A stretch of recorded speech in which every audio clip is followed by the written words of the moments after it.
Hello guys and gals, Buffalo here. I'm excited about today's video. I've got a pistol that I've been wanting to show you guys. I got it about 3 weeks ago. It's the Taurus TX-22. It's a striker fired 22 long rifle chambered pistol. Don't see that a whole lot. And the unique combination of features that Taurus have put on this gun really makes it stand out from the crowd. 16+1 magazine capacity, so you've got 17 rounds total. That's pretty good. A lot of your 22 pistols out there today have a 10 or 12 round capacity, and that's about it. It's nice to have someone step up and give us a more standard capacity for a gun of this size. And this is roughly a Glock 19 size gun. I'll do a tabletop comparison, but it's pretty much in that size class. It is available with or without a manual thumb safety. I chose the model without a safety. I don't like a manual thumb safety on my striker fired pistols. Some people do, so you've got options there. If you'd rather have the thumb safety, you can certainly get that. I chose to get one without it. That doesn't mean the gun's not safe. It's got a couple of passive safeties on it. It's got the trigger shoe, which acts much like the bladed triggers on some of the other pistols, or the articulated trigger on the Smith & Wessons that they use. And it's also, of course, got a striker block safety built into it. So when I say it doesn't have a manual safety, that doesn't mean it doesn't have passive safeties built into it. One safety that it doesn't have built into it, and I'm glad it doesn't, is that stupid magazine disconnect safety that renders the gun useless once you remove the magazine. I never did understand those, and a lot of the 22s on the market have that. Don't really get it. This gun is cleared, by the way. Figure you guys probably know that. I'm not going to start a video with a gun I haven't checked out, but for you safety sallies, this gun has been cleared. Now, it does have an accessory rail. If you want to mount a light or a bayonet, I don't know, whatever you want to mount there. It's a 1913 style rail right here under the frame, and my PL Mini fits this gun perfectly. And I've seen other guys demonstrate different lights on theirs that it seems to fit them. You know, if it's going to fit like a Glock 19 sized gun, it's going to fit this gun. So you can put whatever you want there. But we'll get some close-ups, and I'll talk about this gun a little bit more, and we'll shoot it toward the end of the video. So I do want to say, you know, if you're subscribed to very many gun channels at all, you've probably seen this pistol. It was announced at SHOT Show this year, 2019. Back in January, and I've wanted one ever since they first announced it because of that combination of features. It kind of makes it different than the other 22s. Most of your 22s are hammer fired, 10, 12 round capacity, have manual safeties, and it's just there's some good ones out there. I've got a M&P full size 22. I really like that gun, great gun, but I feel like the features on this one are more realistic, more like what I'm going to carry my center fire gun with. But back to what I was saying, you've probably seen this gun almost immediately when they announced the release of this gun. All the big channels, of course, rolled out their videos on the Taurus TX-22. And then, you know, the smaller channels started trickling the videos out. And this thing has got, like, from the videos that I watched, and I've watched a bunch this year on this pistol, it's got like a probably 90 to 95% positive review rating from all the different videos that I've watched. And when the smaller channels started posting those positive reviews, that's when my ears perk up. You know, the big channels posting those positive reviews, yes, I like watching that. Yes, they make me want to go buy one. But when the little channels start trickling out what I call the real information, the unbiased information, that's what really gets my attention. And I wanted to mention a couple of channels that I found their videos really helpful. Garage Guy 879, I'll link his video in the description below. Had a really honest, down-to-earth video, like all of his always are. You guys should probably be subscribed to that guy.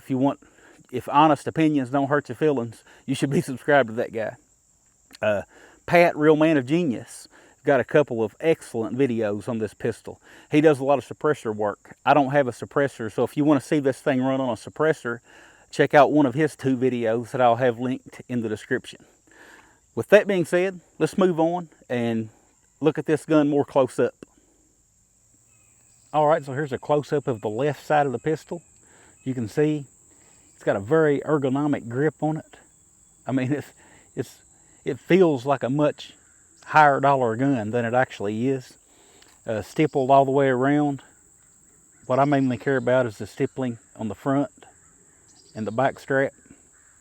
Magazine release is reversible, so it's left hand friendly. You can switch this out to the other side. Now the slide lock is only on the left side here. It's not ambidextrous. The trigger has a shoe over it that acts very much like the articulated triggers on the Smith & Wesson. You have to pull the shoe back before the trigger will actually release. Much also the same way that those bladed triggers work, like on the Glocks and such. Just an extra safety. It also, of course, has a striker block safety. Your takedown lever is right here. Of course, your Picatinny style accessory mount here.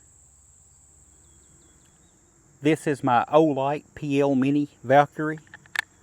Fits right onto the rail. Got a little lever on this side to lock it down, and fits the gun perfectly. Everything is right where it needs to be. Got your weapon light on. So this is the right side of the gun. You can see the ejection port is on the right side. It's not all the way across like on some of the others. You know, a lot of you guys know that I've got a Smith & Wesson M&P 22 and the ejection port is all the way across. People that run suppressors tell me that this is better because, of course, if you're running a suppressor, you've got that back pressure that blows stuff out in your face. If you've got the full open port, with this port, it apparently just blows it out the side. So if you're going to run a suppressor, that might be something to think about. For me, it's a non-issue. It does look good. I like the way that looks just on the side like that. So it does have a set of 3-dot sights on it. You're looking at the rear sight right there. And I'll bring the front sight in focus if I can. So there's your front sight. And I will say that the front sight did come loose on me. I shot one box of ammo through this gun. It was a 500 round Remington Thunderbolt brick. So I shot all 500 rounds through it without a single hiccup, by the way, as far as running, which is kind of unusual for Remington Thunderbolts. You'll usually get a dud in a box like that, but I didn't have any duds whatsoever. Gun ran fine, but when I got home that evening, I did notice that my front sight was loose. So I took the slide off, and it's got a little nut underneath. I tightened that up, a little screw, and left it alone. I didn't put any Loctite or anything on it. I probably should have, but we'll see if it loosens back up once I shoot it some more. Not a major issue, just something I wanted to mention. The rear sight is fully adjustable. This screw closest to the back on the right hand side of the gun will adjust your elevation, your up and down. And this screw right here toward the front side of the sight on the right side of the gun will adjust your windage, your left to right adjustments. Now, I've heard several complaints on some videos. Some guys are saying that they can't adjust the back sight down low enough. It's like the front sight is almost too short. They're saying that the gun prints high at 20 or 25 yards, and they absolutely can't get their sight to adjust that down. So, or at least not far enough. So I don't know if that's a problem they had on some of the earlier ones, but this one, it seems to print spot on where I'm shooting. I've got a caterpillar trying to make a scene back here. I don't know if you guys can see him or not. What's he doing?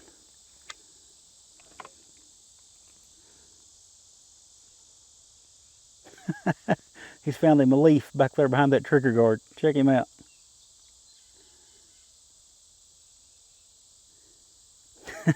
Anyway, let's move on.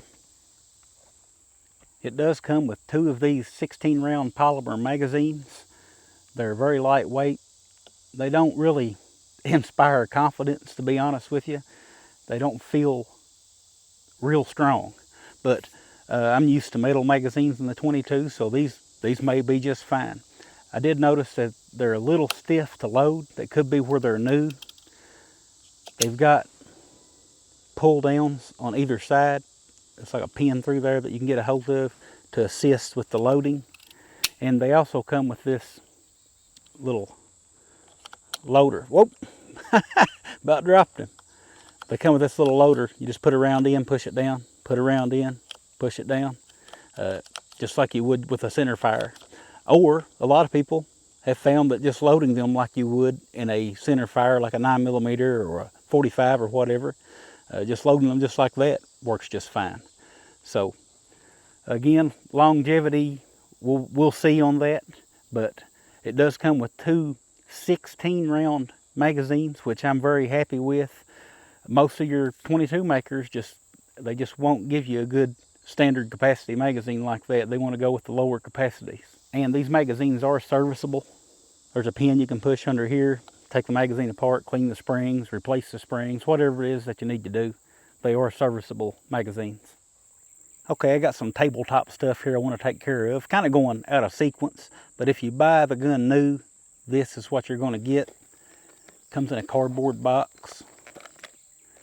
You know, some people fuss about a gun coming in a cardboard box, but I don't. I think if the manufacturer can keep costs down by just giving you a cardboard box instead of a fancy plastic carrying case, then they should do that. And if you want a carrying case, you can go out and find one on your own, probably cheaper than you're going to be paying for the one that you're getting for free with the gun. Actually, you're not getting nothing for free. You're paying for that case and that price. So I've always just looked at it like, just give me the gun in a cardboard box, and if I need a case, I'll go get a case for it.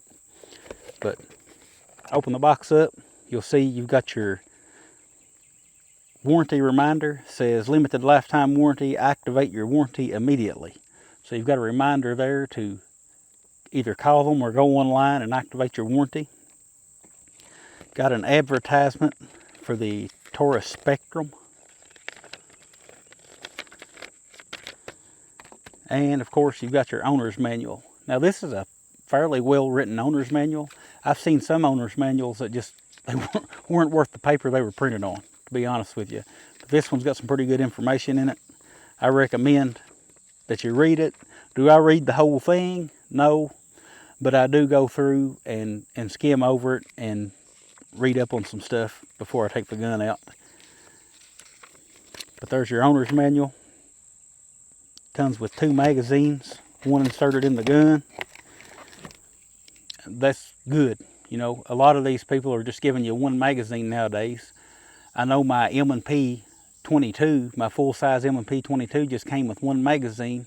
Now how in the world are you supposed to run drills and practice with a gun like that you can't even change magazines out with? So it is good that you get 2 magazines. You also get this magazine loader to help with the loading. And I have used that some. It's actually come in pretty handy. Here's your suppressor adapter. The gun comes with a thread protector on the barrel. You simply take a wrench and remove that. Put your suppressor adapter on, then put your suppressor on. So it's nice they include the adapter. Again, I hate to keep comparing it to my M&P 22, but it also comes with a threaded barrel, but no adapter. So Taurus is really going out and giving you everything that you need to run this gun and just get it out of the box and start running it. Of course, you've got your bicycle lock, and that's all that comes in the box. So I wanted to get out this Glock 19. You can see very similar in size, almost identical in length. The slide on the TX is just a touch longer, but no longer if you include the barrel that sticks out of the 19 a little bit. So pretty much spot on length. The Taurus is a little taller through the grip. So you've got a little more grip area with the TX than you do on the 19. But all in all, very similar in size. Okay, I want to apologize for the disjointed nature of this video. Just a train wreck of clips thrown together. But I keep forgetting to turn cameras on and microphones on, then I have to go back and redo stuff. I had a field strip segment in on that tabletop and I forgot to have a microphone on, and the audio was just pretty much unusable. So I'm going back again and splicing this in. Again, I apologize for not having good continuity here, but the takedown on this pistol is fairly simple. Remove your magazine, check that you're empty, then double check that you're empty. Pull your slide back just about 1/4 of an inch or so. It doesn't take much. This is your takedown lever, where my thumb is. Pull your takedown lever, let the slide go, point it in a safe direction, press the trigger, release the trigger, and now your slide should come forward about 1/2 inch. Then lift it right off, just like that. And you'll notice lots of similarities to a center fire striker fired pistol. You got your striker in here, got your captured recoil spring, and of course your barrel comes out. And you don't see that a lot on these 22 pistols. You don't see this style of takedown. There's the slide, but that's all there is to it. Here's a look at the frame. So we just put everything back the opposite way that it came out. Oh, of course, it's a lot harder to do this when you're looking through a camera viewfinder. Just set the slide back down and you're good to go. That's all there is to it. I wanted to show you guys this trigger. Put the trigger scale on it. Breaks at 5 pound, 1 ounce. Not a bad trigger at all. And show you that reset. Very short.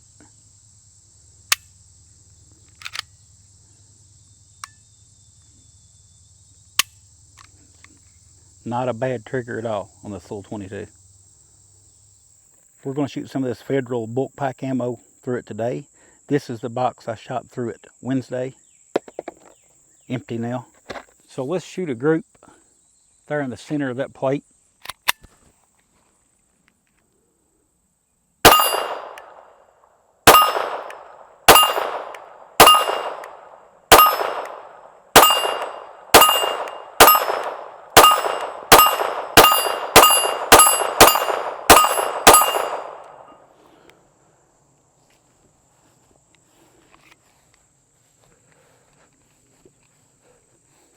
It's about 15 yards.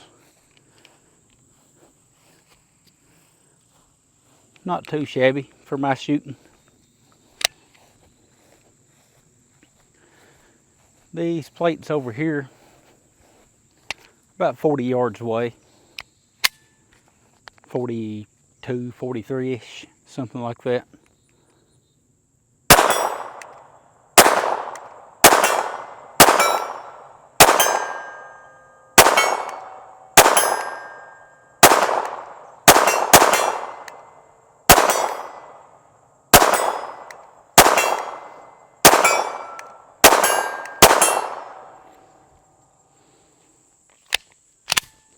Let's do some double taps.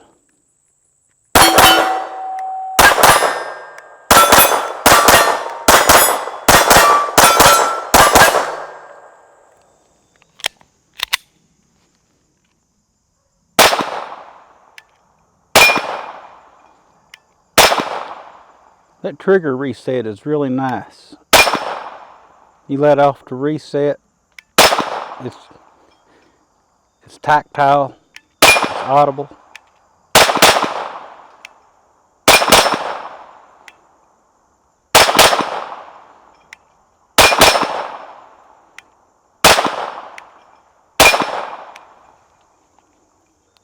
Very nice. All right, I'm gonna take some shots at that big gong target there and see if I can make some hits. I haven't really shot this pistol at any kind of like a longer range or anything. I've only shot it like 40 yards and in. So I don't know what it's doing out here. Let's give it a try and see if I can figure out where to hold. I'm just going to hold dead in the middle. And hit.